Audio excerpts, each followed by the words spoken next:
నమస్తే అండి. Welcome to tree media.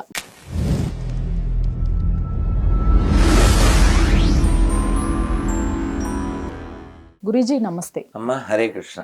కొంతమంది పాస్టర్లు వాళ్ళ పేరు ప్రస్తావించడం కూడా నాకు ఇష్టం లేదు. అమ్మా మీతో తిరిగే శిష్యుల్ని పిలిపించుకొని చెప్పించుకోవటం, మాట్లాడించటం అంటే మీకు ఇందాక ఉదాహరణ ఇస్తాను. ఏమిటంటే మేము ఎప్పుడో కారులో వెళ్తున్నాం, ఏదో డిస్కషన్ వచ్చింది. ఓకే. ఇప్పుడు కేసులు పెట్టడం వాళ్ళు ఇలాంటివన్నీ చేస్తారు కదా. అలాంటివి ఎందుకు చేస్తారు అంటే, ఈ కారులో వెళ్తున్నప్పుడు ఏదో డిస్కషన్ వస్తే ఆ డిస్కషన్లో గెలవలేక ఒక ఆయన కారు అయిపోయింది నేను దిగిపోతానండి. ఒప్పించాలి కదా. ఇప్పుడు నేను క్షమాపణ చెప్పడానికి సిద్ధంగా ఉన్నాను కదా, నా తప్పని ఒప్పిస్తే క్షమాపణ చెప్పడానికి సిద్ధంగా ఉన్నాను, నా వైపు దోషం ఉంటే. కాబట్టి ఒప్పించేస్తే సరిపోతుందిగా. తిట్టడం ఉపకారం లేదు, కేసు పెట్టడం ఉపకారం లేదు, అంటే వాళ్ళ దగ్గర సమాధానం లేదు అని అర్థం. ఇప్పుడు అతను నన్ను మీ బాబు పేరుందా అన్నాడు ఆ వీడియోలో, మీరు చూశారుగా.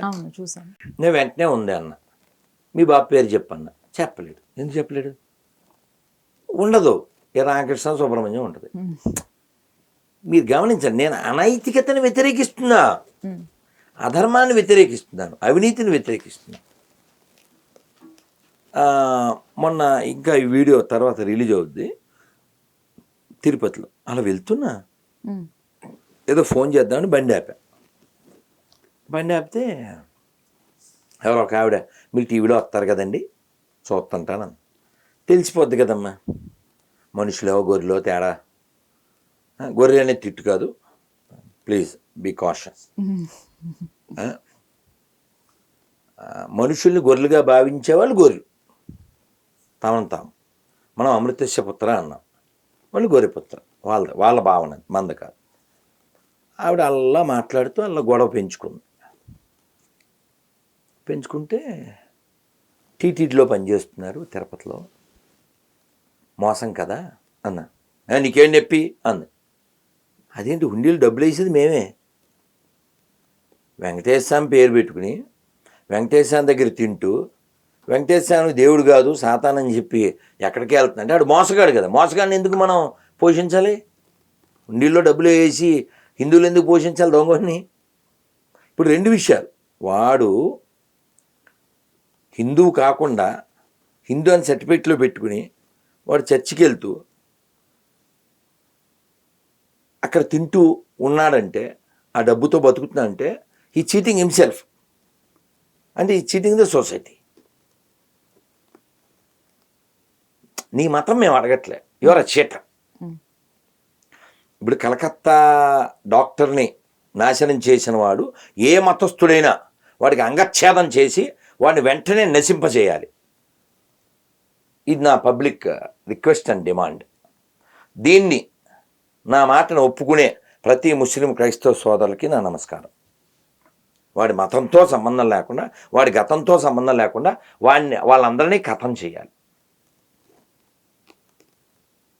ఇలా చెప్పగలిగే వాళ్ళు మాత్రమే మనుషులు. అలా నైతికత లేనివాడు ఏ మతంలో ఉంటే ఎందుకు, ఎవడో వద్దు మాకు ఇలా అంటే అలా గొడవ పెట్టుకుంది ఆవిడ.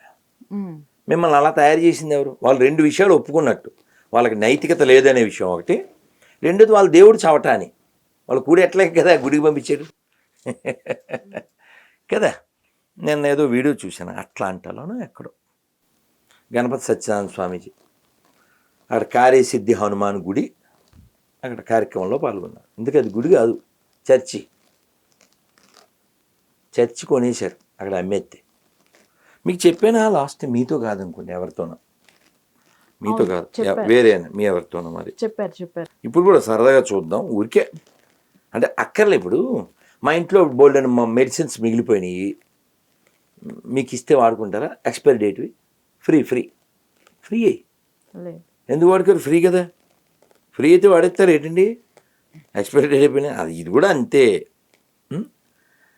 Church for sale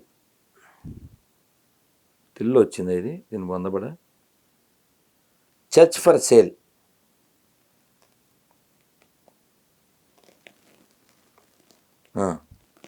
church buy sell rent properties. ఓ ఇండియాలో కూడా ఉన్నాయంట.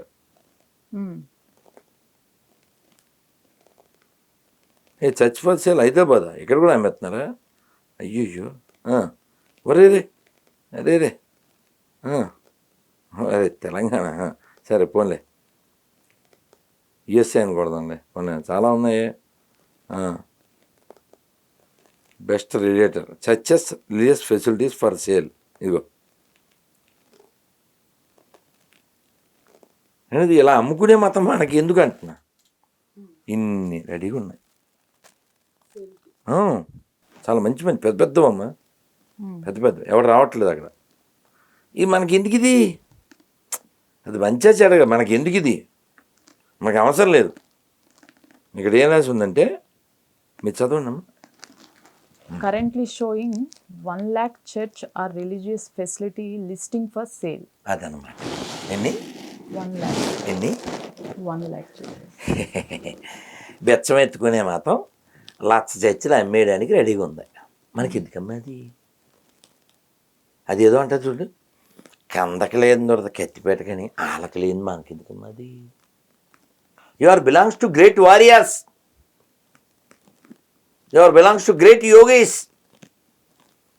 You are belongs to great త్యాగీస్.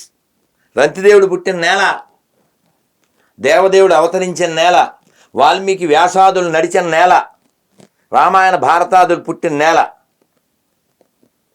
లోకానికి సర్వే జన సుఖనోభవంత్ అని చెప్పిన నేల. ఈ దేశం కోసం పోరాడుతూ మరణిస్తాను, మళ్ళీ ఈ దేశం కోసం జన్మిస్తాను అని చెప్పిన ఓ అల్లూరి పుట్టిన నేల, ఓ ఆజాద్ చంద్రశేఖర్ పుట్టిన నేల.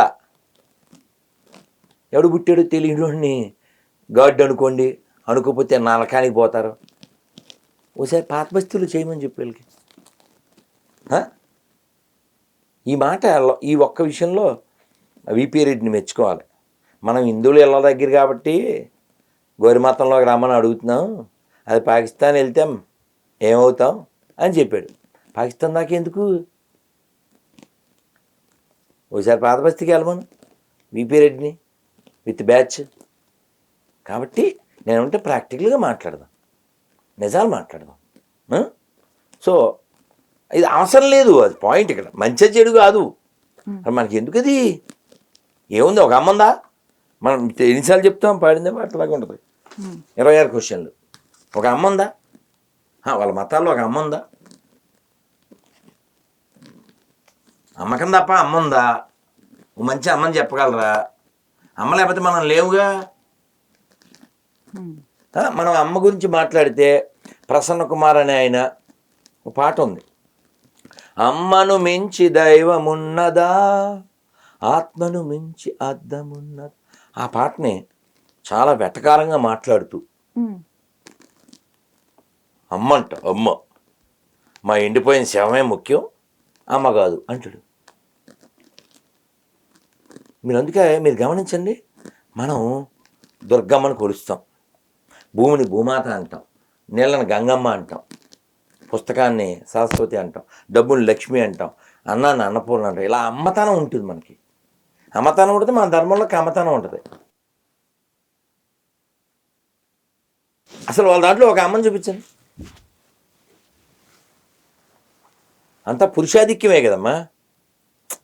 ఎడారి 1 or ఎడారి 2 పురుషాధిక్యమేగా. అమ్మకు గౌరవం ఉందమ్మా. అమ్మకు గౌరవం లేని మతాలు మనకెందుకమ్మా?